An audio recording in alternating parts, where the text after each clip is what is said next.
Channel को subscribe करो पहले। हाँ जल्दी करो, मुझे पता है कि आप लोग नहीं करते, वीडियो देखते हो लेकिन सब्सक्राइब नहीं करते। ये लाल कलर का बटन है, इसे दबाओ, जल्दी दबाओ, जल्दी दबाओ, फिर मैं शुरू करूँ। दबा दो जल्दी, दबा दी।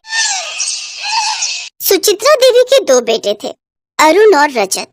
अरुण और सुमन की शादी को 5 साल हो चुके थे। 3 साल का उनका बेटा था मोहित। सुमन जब से शादी होकर आई थी तब से उसे ही हमेशा महत्व मिलता रहा। कहीं आना जाना, किसी की शादी, लेना देना, घर में हर चीज के लिए सुचित्रा देवी सुमन से ही पूछती थी और सुमन को ही भेजती थी। घर के खर्चों में भी सुमन ही ध्यान देती थी।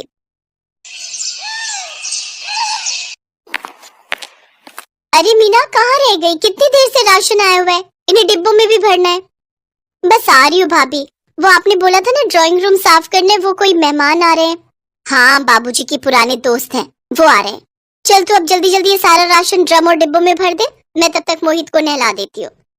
तभी सुमन के ससुर के पुराने दोस्त आ जाते हैं। सुमन बहू, ये मेरे पुराने मित्र हैं सुभाष जी। नमस्ते अंकल जी, मैं चाय लेकर आती हूँ। भाई साहब, हमारी सुमन ने तो पूरे घर को संभाल रखा है। मुझे तो कुछ करना ही नहीं पड़ता, सब चीजों की जानकारी इससे ही रहती है। मैं तो बिल्कुल बेफिक्र हूँ। अच्छी बात है, अब बस रजत की भी शादी कर दो, फिर सुमन बहू को भी आराम मिल जाएगा। हाँ बस अब करनी ही है रजत की शादी। कोई लड़की हो अच्छे घर की तो बताना। हाँ हाँ जरूर, तुम मुझे रजत का बायोडेटा भेज देना, मैं आगे अपने दोस्ती यारी में भेज दूंगा। सुमन ड्राइंग रूम से बाहर आ जाती है। सुमन के मन में यही बात आ जाती है कि वो अपने लिए कोई गरीब देवरानी ढूंढेगी। कुछ भी हो जाए, मुझे इस घर के लिए गरीब देवरानी ही ढूंढनी होगी, सीधी सादी, जो मेरे आगे कभी ना बोले और उसे इस घर की जायदाद और धन दौलत से कोई मतलब ना हो। पर ऐसी लड़की मिलेगी कहाँ? रजत के लिए रोजाना ही अमीर घरों के रिश्ते आने लगे, पर सुमन कोई ना कोई टांग अड़ा देती जिससे रिश्ता मना हो जाता। ये सच्चाई कोई नहीं जानता था। सबको लगता था कि सुमन रजत की भलाई चाहती है। रजत के लिए बहुत अच्छे रिश्ते आने लगभग बंद हो गए। अरे लक्ष्मी नारायण, मैं घरों के रिश्ते दिखा चुका हूँ, पर तुम्हें कोई रिश्ता पसंद आता ही नहीं है। कभी तुम कहते हो ये परेशानी है, कभी कहते हो वो परेशानी है, वो कमी है। आखिर बात क्या है? तुम इतनी देरी क्यों कर रहे हो? ये रिश्ता तो बहुत अच्छा है, लड़की भी बहुत अच्छी है, तो परेशानी क्या है? पता नहीं, सुमन कह रही थी कि लड़की की हाइट छोटी है, रजत के साथ मेल अच्छा नहीं लगेगा। अब सुमन तो अपने देवर का भला ही चाहती है ना। तभी सुमन भी आ जाती है। अंकल जी, लड़की की हाइट बहुत कम है और आप तो जानते हो देवर जी की हाइट कितनी अच्छी है। अब मुझे ही देख लो, मेरी हाइट कितनी अच्छी है। मैं अच्छी खासी लंबी हाइट की हूँ। मुझे अपने जैसी देवरानी चाहिए जो देवर जी के साथ अच्छी जोड़ी लागे। है तो एक लड़की, देखने में सुंदर है, तुम्हारी तरह लंबी भी है, पर एक दिक्कत है। क्या दिक्कत है सुभाष? लड़की वाले गरीब हैं, ज्यादा पैसे वाले नहीं है। मतलब तुम कहो कि तुम्हारी बराबरी, मतलब ठीक ठाक पैसे वाले लोग हैं, इतना कुछ लड़की को दे नहीं पाएंगे। सुमन तो यही चाहती थी। वो तपाक से बोली, तो कोई बात नहीं अंकल जी, गरीब है तो क्या हुआ, हमें तो लड़की लेनी है, देनी थोड़ी है। देखा सुभाष भाई साहब, हमारी बहू के कितने अच्छे संस्कार हैं। एक काम करो जी, हम कल ही लड़की देखने चलते हैं।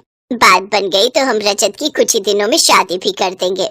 सुमन की इच्छा पूरी हो गई, लड़की सबको पसंद आ गई और कुछ ही दिनों बाद रजत और मेघा की शादी हो गई। ये देखो मेघा, ये मैंने तुम्हारे लिए खास डिजाइन की साड़ी डिजाइन करवाई है। आज के फंक्शन में तुम यही पहनना।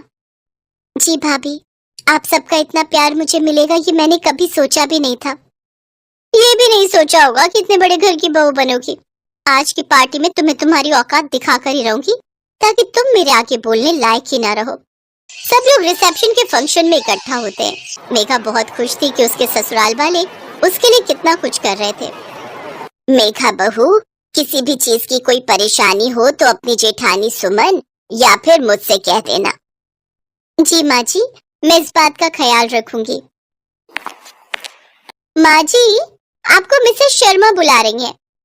अच्छा अच्छा, तुम लोग स्टेज पर बातें करो, तब तक मैं उन्हें देखती हूँ। वैसे ऐसा ऐशो आराम, इतने महंगे महंगे कपड़े और गहने शायद तुमने अपने मायके में तो देखे नहीं होंगे, क्योंकि तुम तो बहुत गरीब परिवार से आई हो ना। वो तो तुम्हारी किस्मत अच्छी है कि मैंने माँ बाबूजी से कहकर इस रिश्ते के लिए हाँ बुलवा दी, वरना तुम तो सपने में भी नहीं सोच सकती थी कि तुम मेरी देवरानी बनोगी, इस घर की बहू बनोगी। अब कान खोलकर सुन लो, इस घर में मेरा राज चलता है, ज्यादा स्मार्ट मत बनना, जो भी नियम मैंने बनाए हैं उन्हें पलटने की कोशिश भी मत करना। सुमन की बातें सुनकर मेघा की आंखों में आंसू आ जाते हैं। उसकी शादी को अभी 2 ही दिन हुए थे कि अचानक सुमन ने उससे इस तरह से बातें करनी शुरू कर दी, जबकि इसमें मेघा की कोई गलती नहीं थी। मेघा और रजत के हनीमून के लिए विदेश जाने की बुकिंग हो चुकी थी, पर यहाँ भी सुमन ने अपनी चाल खेली। माँ जी, मेरा शादी में जाना बहुत जरूरी है। मौसी जी की बेटी हमारी बहुत क्लोज है, उन्होंने स्पेशली बोला है कि हम 1 हफ्ता पहले पहुंचे।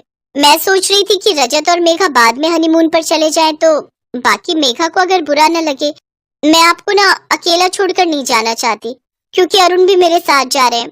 पीछे से आप और पापा जी अकेले रहोगे तो मेरा ध्यान इधर ही लगा रहेगा। भाभी टेंशन मत लो, हम दोनों हनीमून पर बाद में चले जाएंगे। मैं ये ट्रिप कैंसिल कर देता हूँ। क्या हुआ सुमन, तुम शादी में नहीं जा रही हो? शादी कैंसिल क्यों हो गई? माँ जी, वो लड़के वाले बड़े लालची थे। मौसी जी को घर पसंद नहीं आया तो उन्होंने शादी खुद ही तोड़ दी।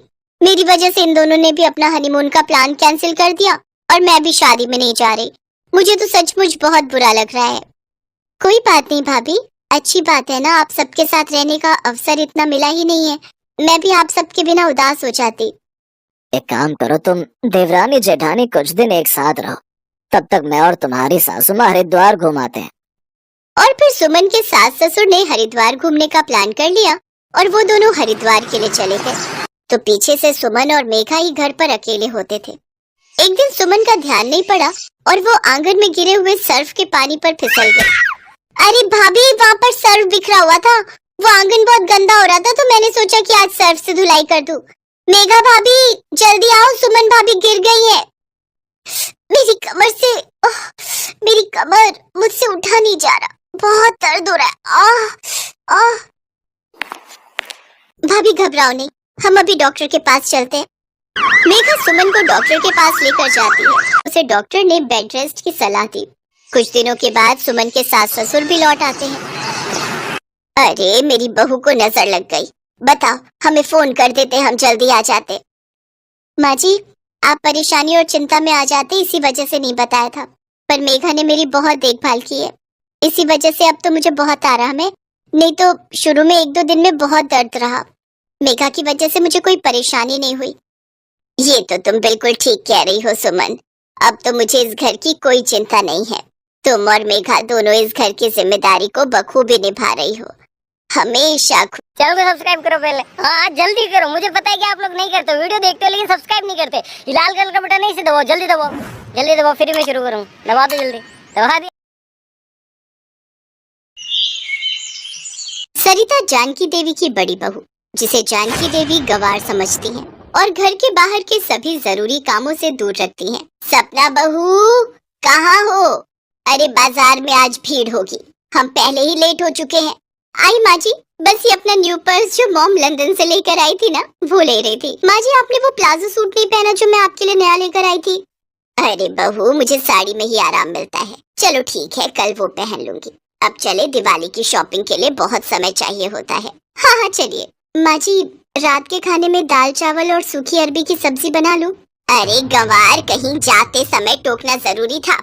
रहेगी तो बिल्कुल गंवार की गंवार ही, बना ले जो बनाना है। माँ जी, सरिता भाभी हमारे साथ दिवाली शॉपिंग पर नहीं जाएंगी? कैसी बातें करती हो बहू, तुम तो मॉडर्न हो, तुम जानती हो तुम्हारी जेठानी गंवार है, इसे कोई अक्ल थोड़ी है बाजार में शॉपिंग करने की। चलो बहुत देर हो चुकी है पहले ही। अरे गुंजन का फोन आ रहा है। हाँ बिटिया, कैसी है तू? मैं ठीक हूँ, हाँ हाँ हाँ सब ठीक है। अच्छा चल ठीक है, मैं तुझे शॉपिंग से आकर बात करती हूँ। क्या कहा? जरूरी है। हेलो हेलो, कट गया, अब मिल नहीं रहा, आकर कर लूंगी। गुंजन दीदी का फोन था। हाँ पर अब मिल नहीं रहा, एक काम करते हैं, पहले बाजार हो आते हैं, फिर मैं आकर तसल्ली से बात कर लूंगी। सरिता की आंखों में आंसू आ जाते हैं। उसकी सास और देवरानी मार्केट शॉपिंग करने के लिए चली जाती है। सरिता घर के सारे काम करती है, ऐसा अक्सर ही होता था। सरिता घर के सारे काम अकेले ही करती थी, जबकि उसकी देवरानी को घर का कोई भी काम करना नहीं आता था। फर्क बस इतना था कि सरिता गरीब परिवार से आई थी, वो बेचारी बहुत सीधी सादी थी, जबकि उसकी देवरानी सपना एक अमीर खानदान की लड़की थी।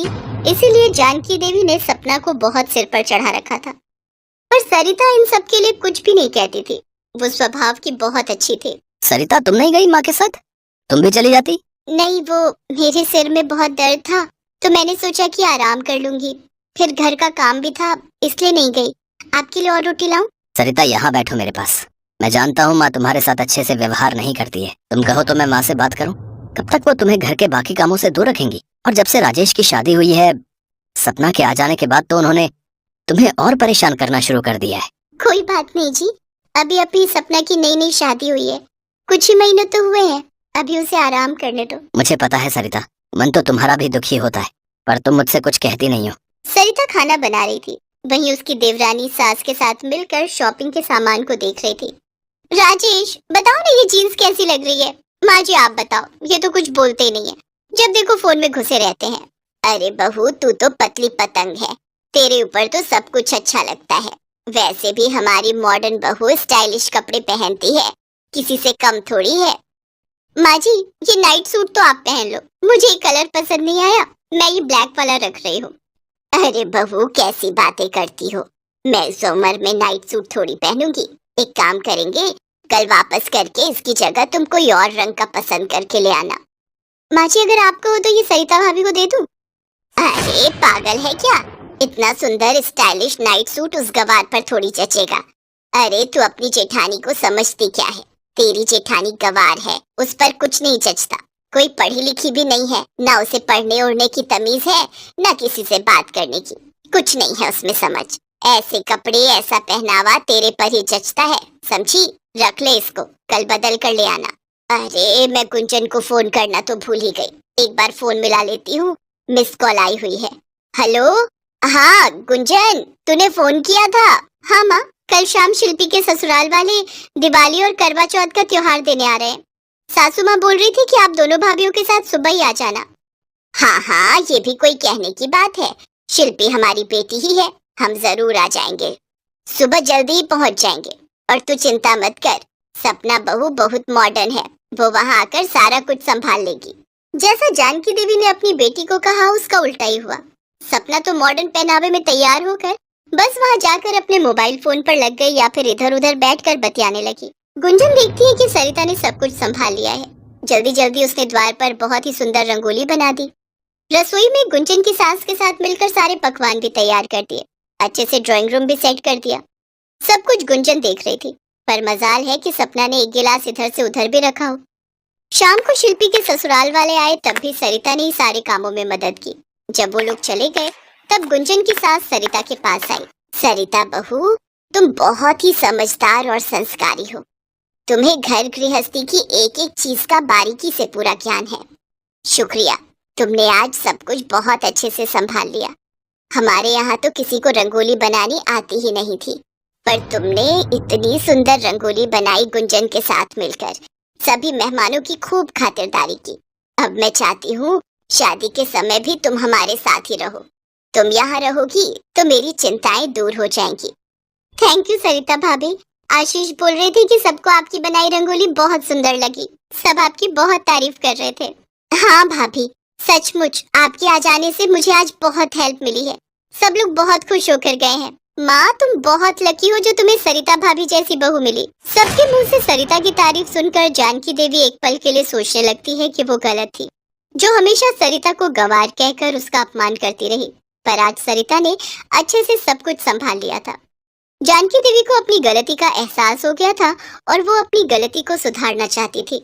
माँ जी, आज आप और मैं मिलकर रसोई में इतना सारा काम कर रहे हैं, सरिता भाभी कहाँ है? मुझे रसोई में बहुत गर्मी लग रही है, मैं थोड़ी देर जाकर सो जाऊं? आज सरिता और अजय घूमने के लिए गए हैं, मैंने उन्हें पिक्चर देखने भेजा है।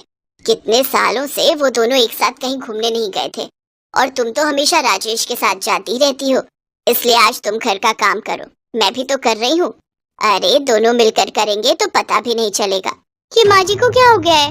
कल तक तो सरिता भाभी को गंवार कहती थी, मेरे आगे पीछे डोलती थी, आज उल्टा ही चल रहा है। अब क्या करूं, इन्हें खुश करने के लिए मुझे काम करना ही पड़ेगा, वरना इनका कोई भरोसा नहीं कि कब मेरे पीछे। क्या हुआ सपना बहू, तुमने कुछ कहा? नहीं नहीं, कुछ नहीं माँ जी। उस दिन के बाद जानकी देवी ने अपनी दोनों बहुओं के बीच में फर्क बिल्कुल खत्म कर दिया। वो जितना प्यार और सम्मान सपना को देती थी, उतना ही सरिता को भी देती थी। ये सब देखकर सरिता बहुत खुश थी। जिस प्यार और सम्मान की वो आशा करती थी, आज उसे वो मिल। चैनल को सब्सक्राइब करो पहले। हाँ जल्दी करो, मुझे पता है कि आप लोग नहीं करते, वीडियो देखते हो लेकिन सब्सक्राइब नहीं करते। ये लाल कलर का बटन नहीं से दबाओ, जल्दी दबाओ, जल्दी दबाओ, फिर मैं शुरू करूँ। दबा दो जल्दी, दबा दी।